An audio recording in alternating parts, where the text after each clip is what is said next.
All right, John chapter 5. John chapter 5, the healing of the man at the pool of Bethesda. There is a lot to say about this circumstance, and Jesus has a lot to say after the healing. And so this topic is going to go on for a little while. The first thing I'd like to talk about a little bit is why did Jesus heal people? What was he really doing? Why would he do it? Well, there of course would be many circumstances, and I certainly am not going to be able to say that there was only one, because there could be lots of them.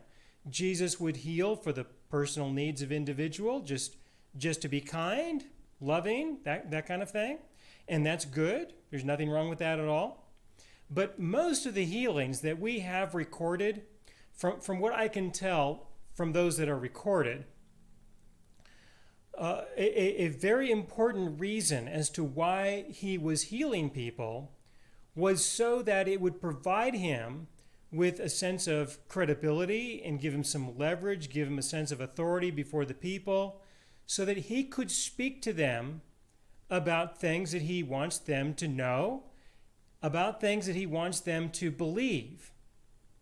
So I'm going to say that the predominant reason as to why he was healing people was so that he could communicate the truth to people, and that they would pay attention, and that they would consider what he was saying, not just for the sake of the truth itself. We would like that. We would like it to be the case, that Jesus would say some things that were true, and people would believe those things because they are true. That would be nice. You believe the truth because it is the truth. You don't need any additional incentives or any additional reasons to believe the truth. That would be nice. Unfortunately, most people are not that interested in what may be true for various reasons. And they may need a little bit more incentive, a little bit more reasons to at least maybe get started. And then eventually, maybe someday, they will believe the truth just for truth's sake, just for the sake of it being the truth. And that they would enjoy that, and they would benefit from that, they would value that. But at this time in history, this is when Jesus was conducting his ministry and proclaiming himself as the Messiah, divine healing, the healings that he was doing, was an important part of getting people's attention. And then he would use that as an opportunity to communicate to them things that he wanted them to know, things that he wanted them to believe. And so this is a good circumstance here in John chapter 5 to illustrate that we have this initial section where we have the healing of the man who was at the pool of Bethesda. But then after that, Jesus had a lot to say, and this all fits together. This all fits together, the healing and the individual things that he had to say afterwards, and the meaning, the subtleties, the subtle meanings of what he was conveying is all important. And so I'm going to be spending a lot of time. There's going to be several messages just on John chapter 5, because there's a lot of content here, and there's a lot of content that I believe that people should pay attention to, that you should know, that I think much of it you'll be able to relate to and value and be able to apply in your own personal life as you interact with people in this day and age. All right. So the first thing I wanted to mention was why. Why would he perhaps do these kinds of healings? So let me go ahead and proceed and get into this a little bit. Beginning in verse 1, this is John chapter 5, verse 1. It says, after this, which was with regards to the healing of the nobleman's son, after this there was a feast of the Jews, and Jesus went up to Jerusalem. Now there is in Jerusalem by the sheep gate a pool, which is called in Hebrew Bethesda, having 5 porches. In these lay a great multitude of sick people, blind, lame, paralyzed, waiting for the moving of the water. For an angel went down at a certain time into the pool and stirred up the water. Then whoever stepped in first after the stirring of the water was made well of whatever disease he had. All right. Let me refer to verse 5. Continue to verse 5. Now a certain man was there who had an infirmity 38 years, and then Jesus approached him. All right, so this is what's going on between verses 1 through 5. This is the circumstance, and we've got the man who has been in this condition for 38 years. I'm going to spend some time with verse 5 first, then I'm going to go back up and spend some time in verse 4, and then talk about some of the issues that are related here. But let me start with verse 5, where it says, "Now a certain man was there who had an infirmity 38 years." Now this is a long time, and the infirmity, we don't know necessarily what it was. There's the appearance that it's probably having something to do with his legs. But whatever it was, this is 38 years. Chances are this person is not over 70 years old. And so the overwhelming majority of his life has been spent with this infirmity. 38 years. That's a long time, all right? Especially during that time in history, people, in this region, they did not live to be, over 100 in general. All right? So you've got somebody who's probably spent the overwhelming majority of his life being in this condition. All right? He's been in this condition for a really long time. And the infirmity that he has, we don't know exactly what the cause was. We don't have enough information to know for sure, especially the details related to that. We have a little bit of a hint in verse 14, and I'll go to that in just a moment.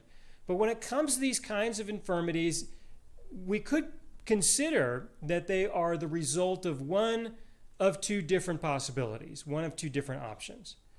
The first option is that it's a divine judgment. It could very well be that God made a decision to exercise some divine judgment of some kind towards this individual, in which case it's probably the response to a sin that this person committed. If it was a divine judgment, the Lord would perhaps need some kind of justification for himself, with regards to why he would intervene in somebody's life and cause something like this to happen. All right, now I know that there are a lot of people who would like to believe that no matter what happens, it was God's decision, it was his cause. I certainly do not believe that at all, not even close. I personally think that that's a paganistic belief that goes back to Greek philosophy. This view that God, decides everything that may occur, and I know that a lot of people like to believe that. I think in most cases what I've found is that the people who tend to want to believe that are the kinds of people who don't want to have personal responsibility for themselves or for their own lives. Not so much. But there are people who believe this. It goes back to pagan Greek philosophy. It's something that was picked up by Aristotle for Catholicism, and it was public knowledge that he interpreted the scriptures from the point of view of pagan Greek philosophy. And then when there was the Reformation, we then had Calvin, who taught the exact same thing that Augustine was teaching, which was the same stuff from Socrates, Plato, and Aristotle, which is the history of this kind of a view that God is involved in all things, to such an extent that if there is anything like this that happens in a person's life, it definitely is divine. But I don't believe that at all. And so I'm going to state that it is only one possibility. The other possibility is that it could be just simply a natural consequence, a consequence of whatever circumstances were going on in the person's life. I could suggest that if it was a sin that he committed, then it could very well be the consequences related to the sin that he was committing. There are lots of things that could happen with regards to that. Let's take, for example, because people assume that a sin has to be some personal, internal kinds of thing. Well, it may not be. It could very well be that maybe he was stealing something. Just to come up with a simple example, maybe he was stealing something, and when he stole something, he went on the run. He's trying to escape, trying to exit the area. Maybe he goes over a wall. He slips on the wall and he breaks his leg. It could be something as simple as that. It could be that maybe he was caught and somebody beat him up, or a collection of people beat him up to the point where he's got some broken bones, maybe some permanent injuries of some kind. And these injuries persist for 38 years. This is just an example to show just how a natural circumstance could occur, and we don't have to call it some divine intervention at all. We don't have to call it that. So there can be divine intervention, there can be natural consequences, and this is important to understand because, like I said, in the view that predominantly exists in Christianity, people will take the position that everything is divine, but the Judaic thought has never considered this point of view at all in history. The Judaic the rabbis and the writers of Judaic thought and of rabbinical Judaism have never subscribed to such beliefs. In fact, they fought a war over these beliefs, among other issues that had to do with the Maccabean Wars. So there's a long history in Judaism with regards to this belief of God controlling absolutely everything. And I will confess that I do have a little bit of Pharisaical residue, and this is perhaps part of that. I have no problem with recognizing that, but it doesn't necessarily mean that it's an error, all right? And I just don't think that my particular view on that is an error at all. It could very well have been a natural consequence. Now, if I advance over to verse 14, which I think is important in this context, afterwards, this is after the healing, afterward Jesus found him in the temple and said to him, "See, you have been made well. Sin no more, lest a worse thing come upon you." And so from verse 14, I think we can say that in this kind of a circumstance, it appears that certainly this man was in this infirmity for 38 years, and that his sin was related to the condition that he was in. What we don't know if it was a divine intervention or if it was a natural consequence. But either way, apparently this was an issue for this particular person. All right, so that's verse 5. I just wanted to start there in order to help kind of establish the setting of the healing of the man at the pool of Bethesda. Let me go back up a little bit into verse 4. In verse 4, John chapter 5, verse 4, it says, "For an angel went down at a certain time into the pool and stirred up the water. Then whoever stepped in first, after the stirring of the water, was made well of whatever disease he had." All right, whatever condition that he was in. All right, now this is important to think about. Okay, this was a big deal. We have an angel of God who goes into the water and stirs the water, and somebody gets healed. All right, now, this is a big deal. There are a lot of people who question, is there a God at all? Are there angels at all? Are there demons at all? A lot of people will question that today. Well, back at this time, if you had access to Jerusalem and the Pool of Bethesda at this time in history, you could go there.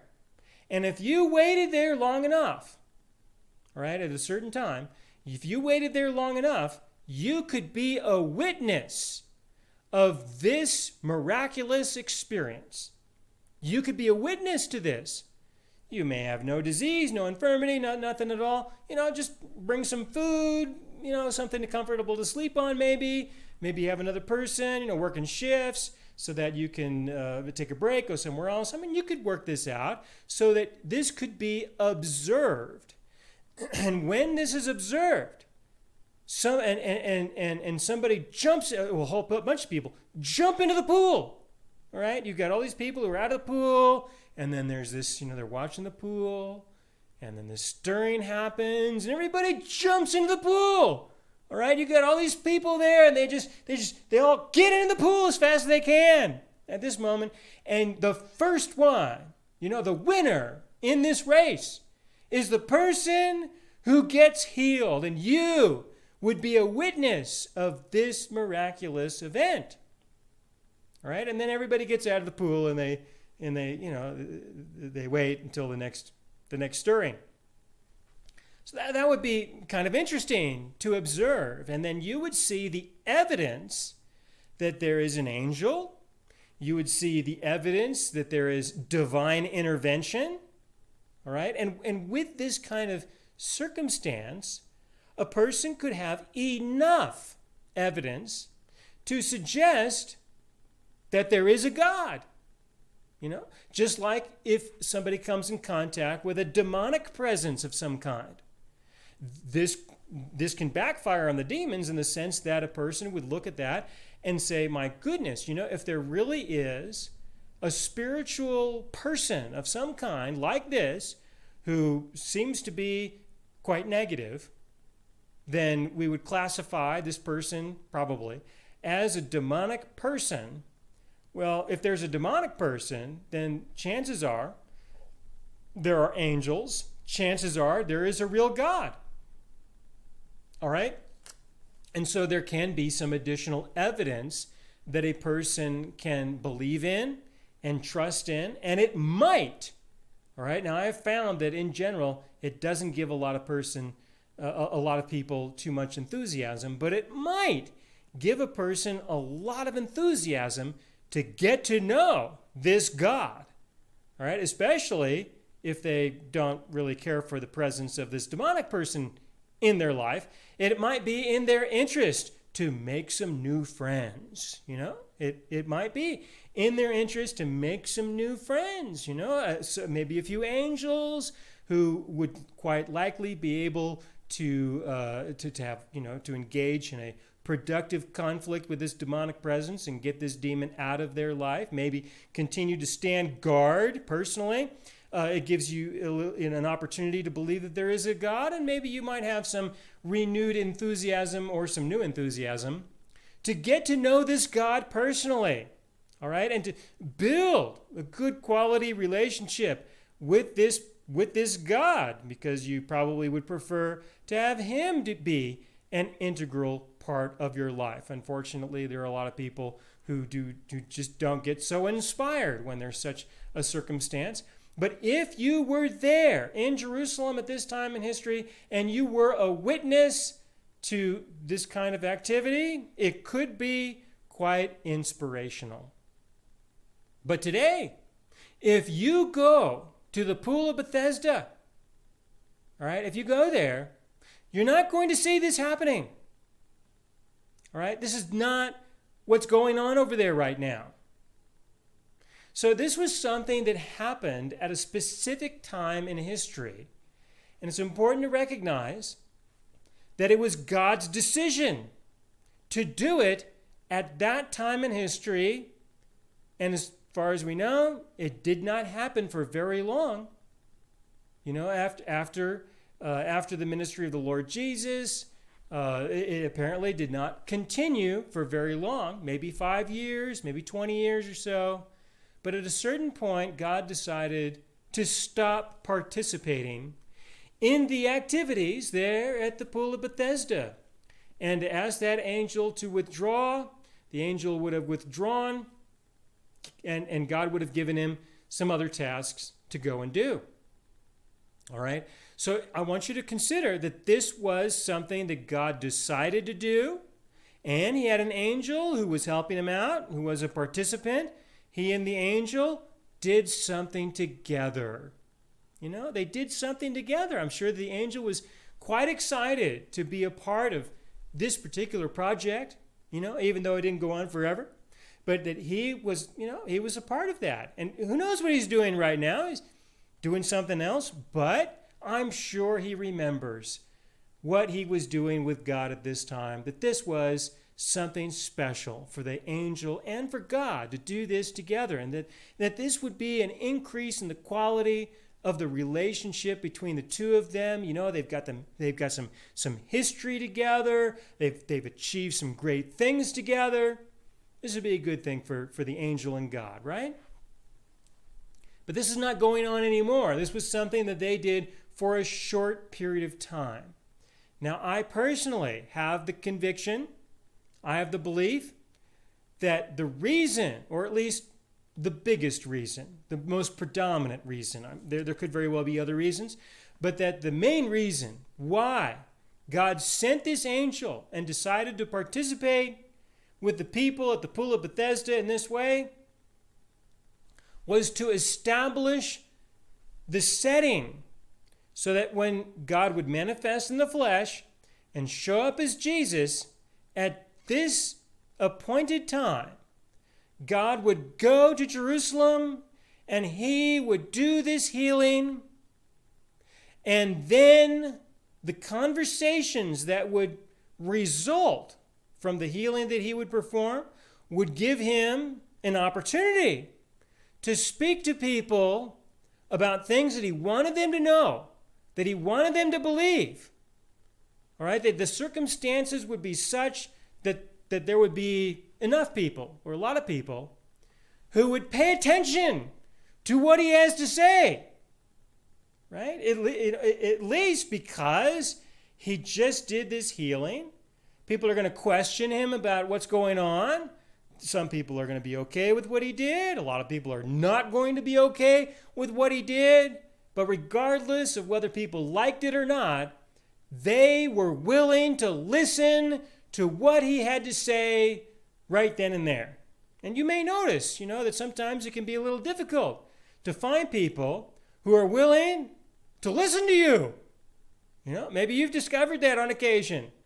That, there are times, I can tell you about lots of times when I really wanted to tell people about some stuff, and I'd get them together. We have a little get together for some reason. I'd sit down, I'd hand out papers, and outlines and content, maybe some charts, stuff that I really wanted to share with people, and I'd start talking, and then people just have no interest at all in what I had to say. That's happened. It's happened a few times in my life, and they just go on and have conversations with each other and do their own thing. And, I find out after a little while that I may only have one person listening to me out of 30, 40 people. All right? And so, finding somebody who's willing to listen to what you have to say, especially for a long period of time, can be a big deal. I'll share that with you, why I could be so thankful that you right now would be listening to this, okay? Because I've had a lot of circumstances when people won't make it more than 5 minutes to listen to what I have to say, But look, there are a lot of really good and exciting things here, especially in John chapter 5, that I think are worth listening to. And so please, stick with me and give me a chance to share with you a lot of these things that I really think are worth knowing, all right, or worth paying attention to. So this gives Jesus a circumstance. It gives him an opportunity to really state things to the people. All right. Now, another thing with regards to the background and the setting of this healing is that this is during a feast, all right, or one of the festivals. That's verse 1.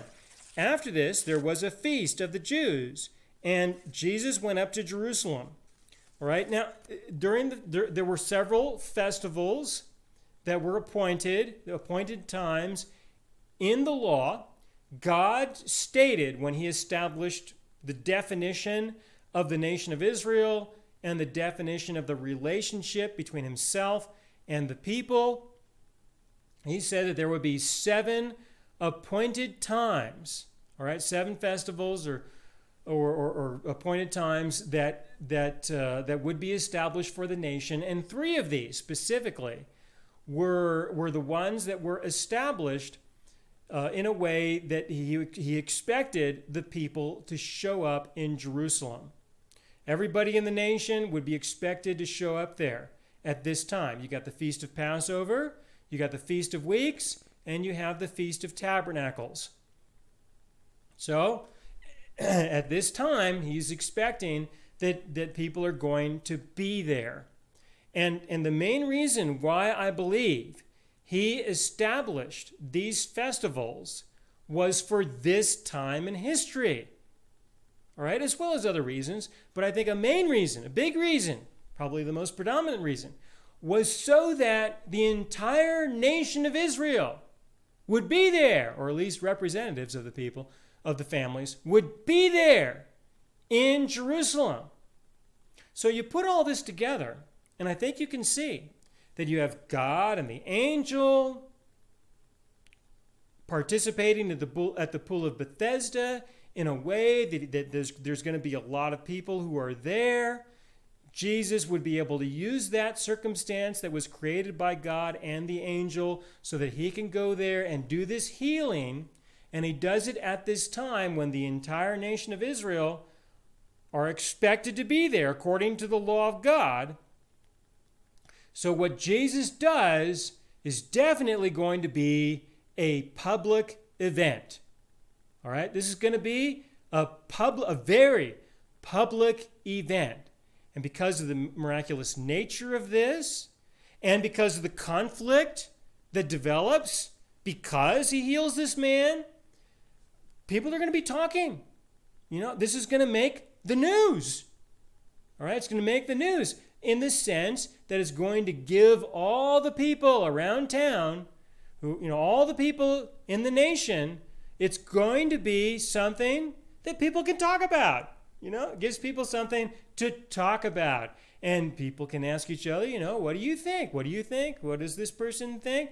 What does this mean? It gives people something to talk about. And, people generally look for interesting and controversial kinds of things to talk about, right? That's perfectly normal, natural. People enjoy the stimulation of such circumstances. And so this was one of the main reasons why the festivals were put in place, was to establish an infrastructure, to establish an environment, so that when God would show up personally, there would be certain times when he would participate in the festivities, so that what he would do would be a public event. All right. Now, I know a lot of people would like to believe that he established the festivals mainly so that he could experience worship from the people. All right. And I'm not going to say that was not a reason at all. All right. I do believe that part of, that would be part of why he established the festivals. But remember what Jesus had to say in chapter 4. All right. Remember what Jesus had to say in chapter 4 with regards to his conversation with the woman at the well, the Samaritan, in John chapter 4, verses 23 and 24. It says, "But the hour," Jesus said to the woman, "But the hour is coming, and now is, when the true worshipers will worship the Father in spirit and truth. For the Father is seeking such to worship him. God is spirit, and those who worship him must worship in spirit and truth." All right, so, considering what Jesus had to say here in John chapter 4, and I already spoke about this in depth, all right, I think it can give you a little bit more of a perspective concerning what's happening here in John chapter 5, that we have a circumstance where God, through the Lord Jesus, is taking advantage of the people, the circumstance of the people trying to live in obedience to the law that God gave, and this is being used so that Jesus can speak the truth to the people publicly, and that everyone, most everyone, would have exposure to the truth, at least enough exposure that if it is important to them, right, if they are the kind of person who genuinely wants to know the person of their God, they are, in effect, being given an invitation to search for Jesus. He's in town. You can go find him. And pay attention to what he has to say. Maybe ask some questions of him. All right, but to discover and learn about him. And for those who don't have that much of an interest, well, Jesus, our God, is looking for people who do. And it's better for him to only have a few people than to have nobody.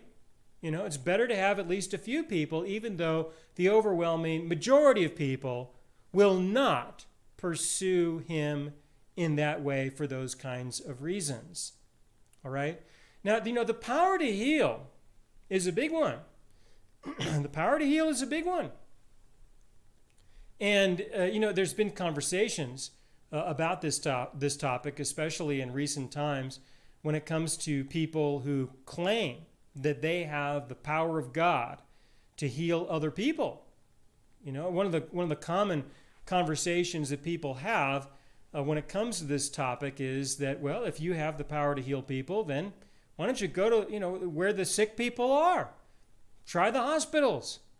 Go to the hospitals. Go in there and heal people. Now, of course, the hospitals may not like that very much, because if you go into a hospital and you empty it out of all its patients, well, the hospital is going to have a hard time making making money. They're going to have a hard time making a profit if you show up there at the front door, and anybody who's about ready to go in and seek some assistance, you just heal them on the spot and then they just leave. It might be that after a while, the hospital staff or the doctors or somebody might go to you and say, hey, you know what? You're causing kind of a big problem for everybody over here in this building.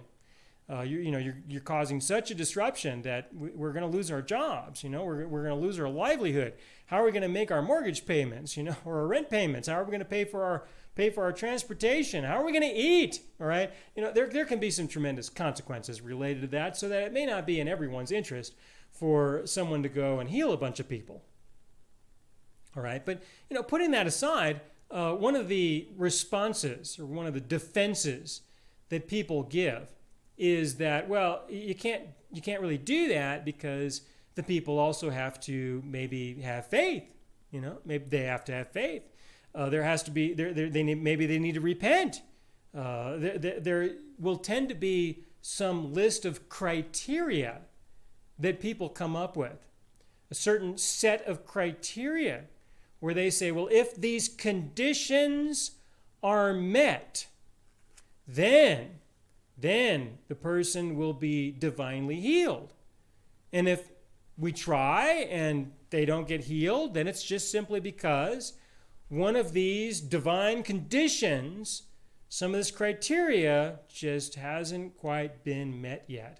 And they'll tell you, what the criteria is that they believe is of significance. They'll give you the list, give you the rundown.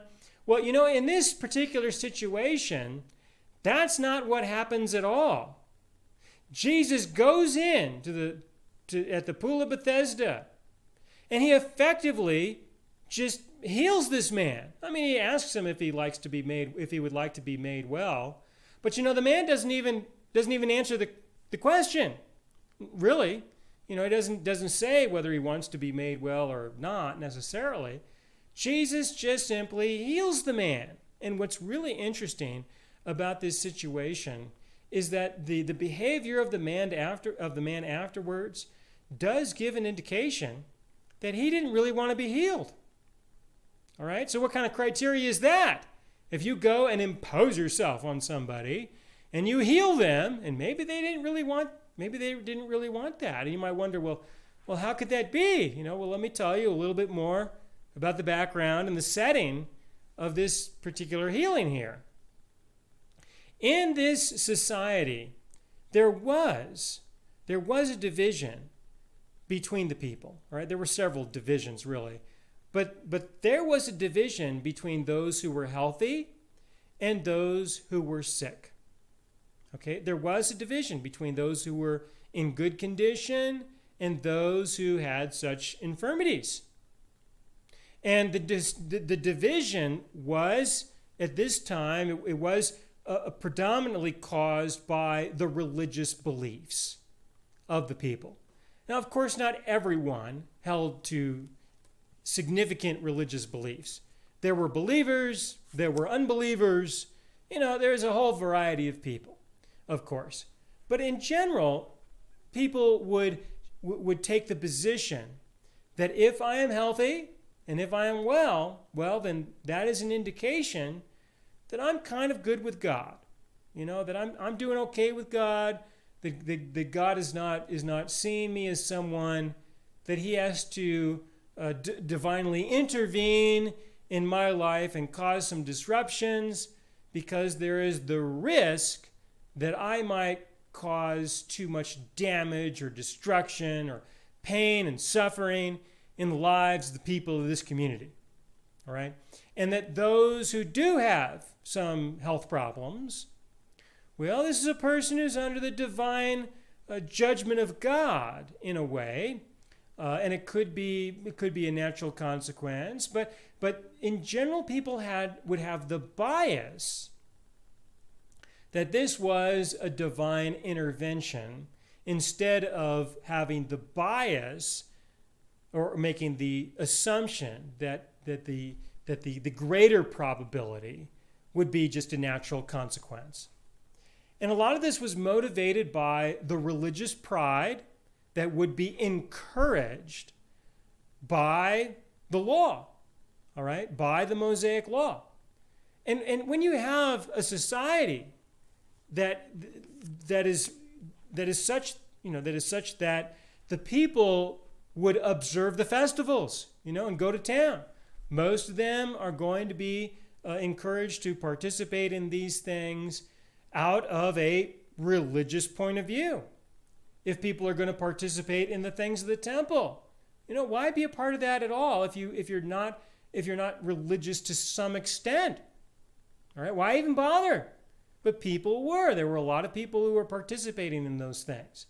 So for the most part, in Jerusalem, you did have a bias, and in Israel in general, you did have a bias that would cause a separation between the healthy and the unhealthy.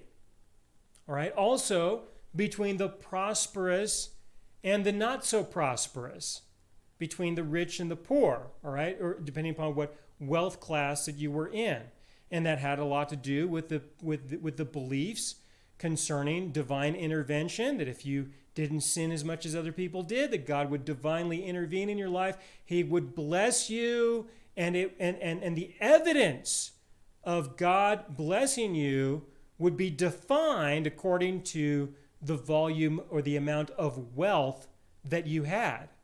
All right? And so all these things would create separations within the nation.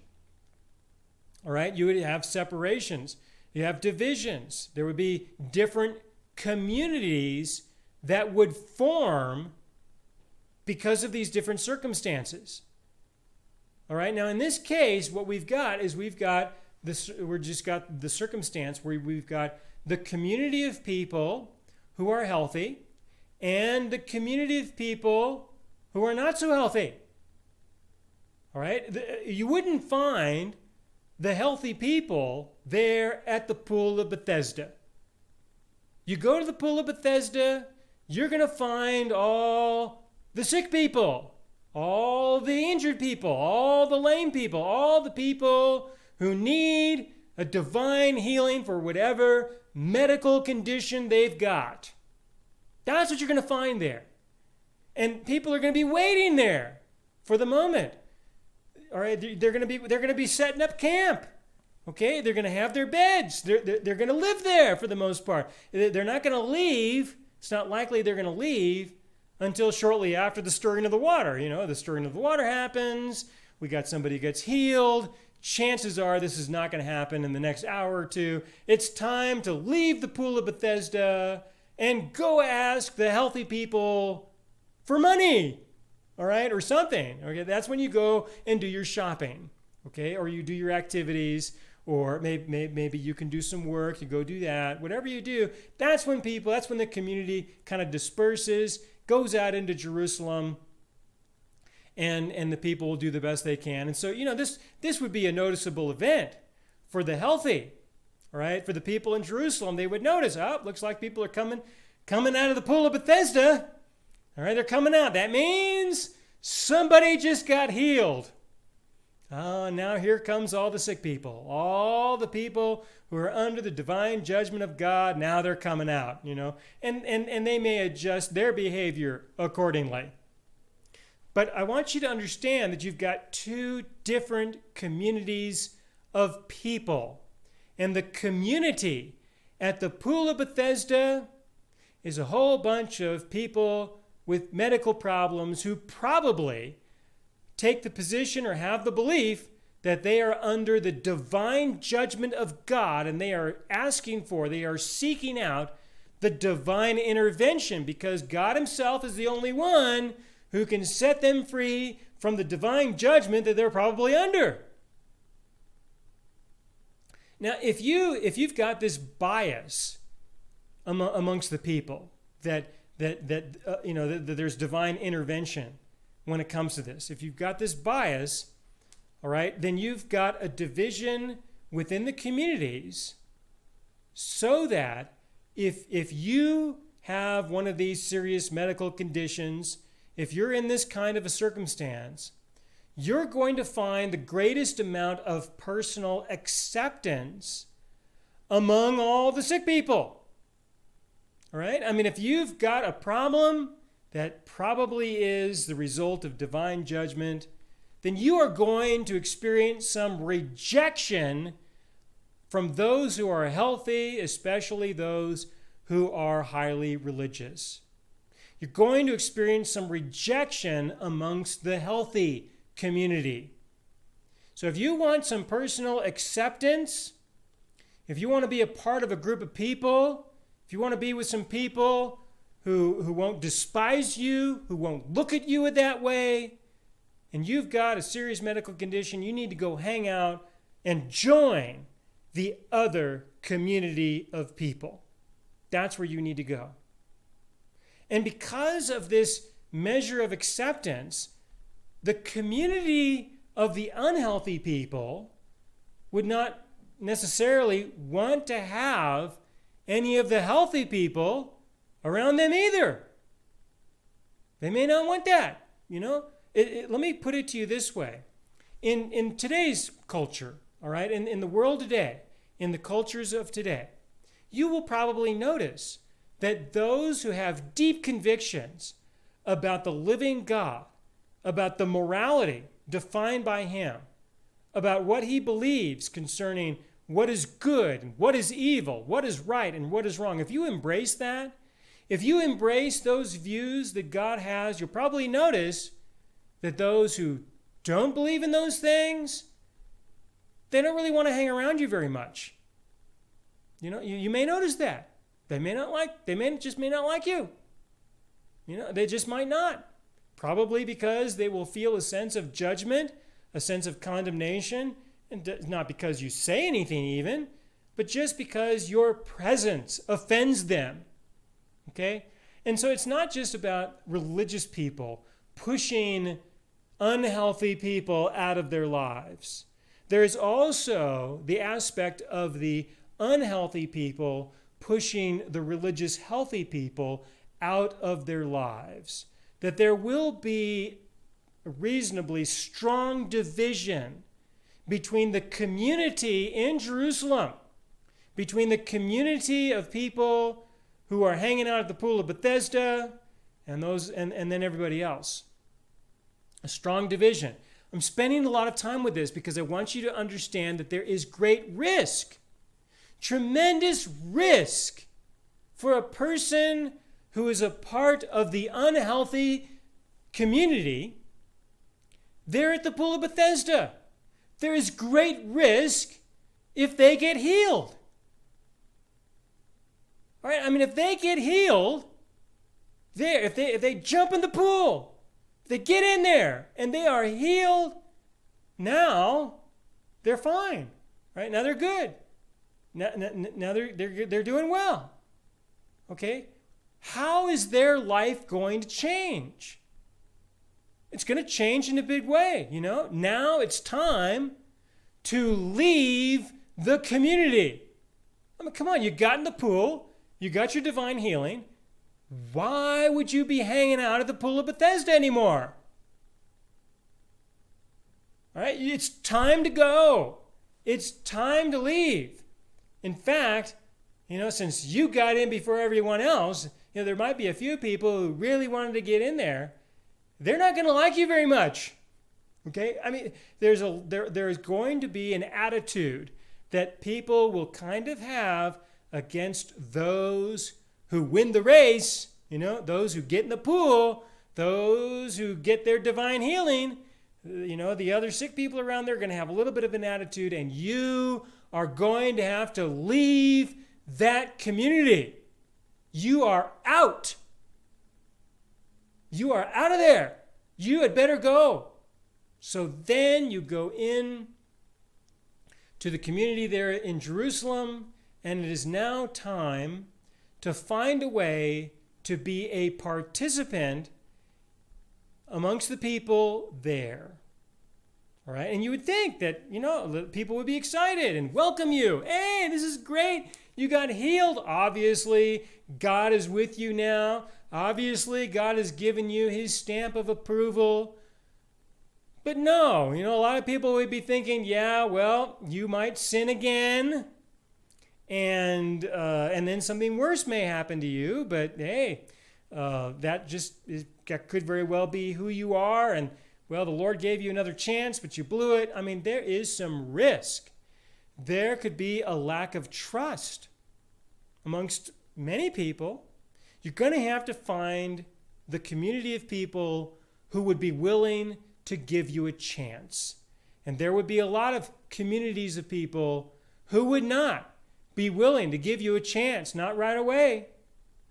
Okay, so to integrate within the other communities would be a challenge. It would be a challenge. And so to get healed there at the Pool of Bethesda, that can involve tremendous risk that can make it unappealing for people to get healed, especially this man who has had this infirmity for 38 years. He's made it for over 38 years. All right? He's clearly built a life for himself. He has. Okay? He has clearly managed to build a life for himself, even with the infirmity that he's got. So if he gets healed, his whole life is now going to change. And you know, for 38 years, you kind of have your thing that you do. You have your way of life that you live for that long. To give it up, or to lose it, or for it to be taken away from you, and now it's time to build a new one, and you're probably already old, and you're going to start over, and start over now and build a whole new life. To be healed, there's a lot of risk involved there, and it may not necessarily be the most appealing thing for this guy to experience. It just might not be. So this is the setting, all right? This is the setting. This is the circumstance. This is the way to understand the community there in Jerusalem as a whole, and all the sub-communities, all the little, tribes, not based on your genealogy, but based on your condition in life. To understand that and to understand how people are moving from one to the other, and what are going to be the changes in relationships between people. All right, now this is a real thing, and you'll find this in the world today. You'll find these kinds of circumstances that may not be as profound. All right, they may not be as profound in nature, not as well exaggerated as it was in this circumstance, but it can still kind of exist.